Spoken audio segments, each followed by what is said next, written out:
छाया हुआ बनाया हुआ है, आशीषित दिन है। तो आज जो हम परमेश्वर के भवन में आए हैं, कौन कौन पवित्र बाइबल पढ़ लेता है? हाथ उठाएं।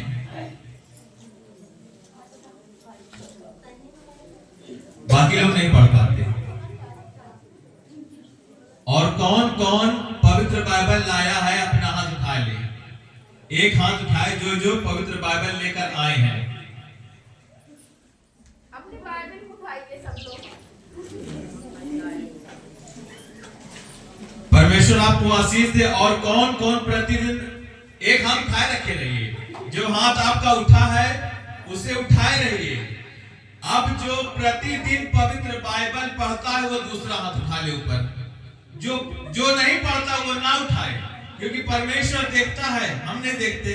परमेश्वर देखता है जो प्रतिदिन 10 मिनट, 5 मिनट, 1 घंटा, 2 घंटा जिसकी आत्मा, जिसका मन अगुवाई करता है, वो दूसरा हाथ उठाएगा कि प्रतिदिन वह पवित्र शास्त्र पढ़ता है। हम परमेश्वर को तब जान सकते हैं जब हम परमेश्वर के वचन से बातें करेंगे और पवित्र शास्त्र पढ़ेंगे प्रतिदिन, तब हम परमेश्वर को जान सकते हैं।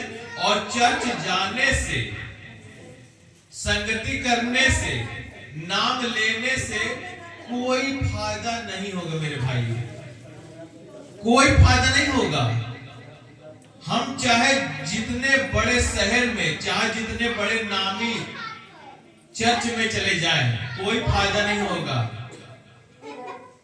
फायदा तब होगा जब आप परमेश्वर को जानेंगे, जब आप परमेश्वर के पुत्र को जानेंगे।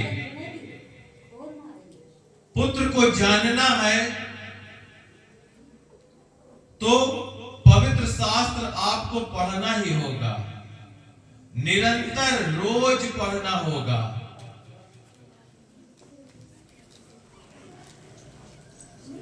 पिता से बातें करना है, प्रभु से बातें करना है, तो उसके लिए आपको परमेश्वर के वचन को रोज पढ़ना होगा। तब आप परमेश्वर को जान सकते हैं। आप चंगाई पाने के लिए, बीमारियों से परेशान हैं, दुखी हैं, उसके लिए आप आते हैं और प्रभु चंगा करता है। क्या ये काफी नहीं कि आपका उद्धार भी परमेश्वर करे और आपको अनंत जीवन में भी वो ले ले? ये आसान नहीं है, कठिन है। उसके लिए हमें मेहनत करनी पड़ेगी। प्रभु के पीछे चलना आसान नहीं है। आइए हम सब पहला इतिहास की पुस्तक निकालेंगे। पहला इतिहास 16 अध्याय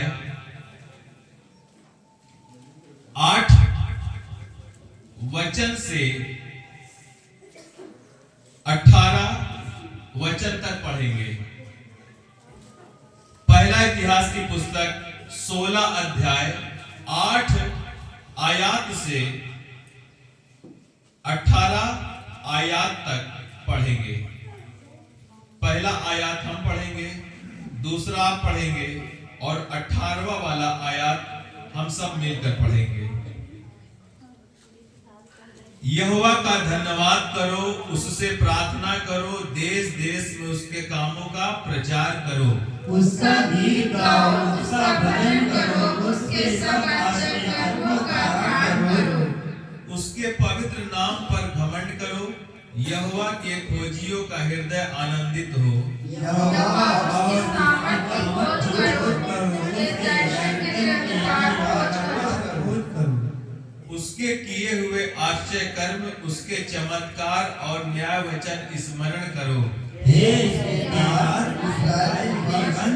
याकूब की संतान, तुम उसके चुने हुए हो। वही हमारा परमेश्वर यहोवा है, उसके न्याय के काम पृथ्वी भर में होते हैं। उसकी वाचा को सदा स्मरण रखो, यह वही वचन है जो उसने वाचा उसने अब्राहम के साथ बांधी और उसी के विषय उसने इसहाक से शपथ खाई और उसी को उसने याकूब के लिए विधि करके इस्राएल के लिए सदा की वाचा बात कर याकूब का दृढ़ किया। एक साथ गाएंगे। मैं कामदेव जी को जी कहूँगा वह तुम्हारी निज बात होगा।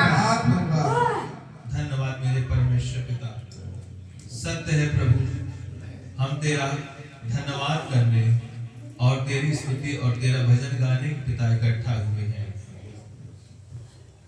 प्रभु। इस वचन के द्वारा प्रभु जी सबों को आशीष मिले, क्योंकि तेरा वचन पिता खुलने से भोले लोगों को प्रभु जी समझ प्राप्त होती है।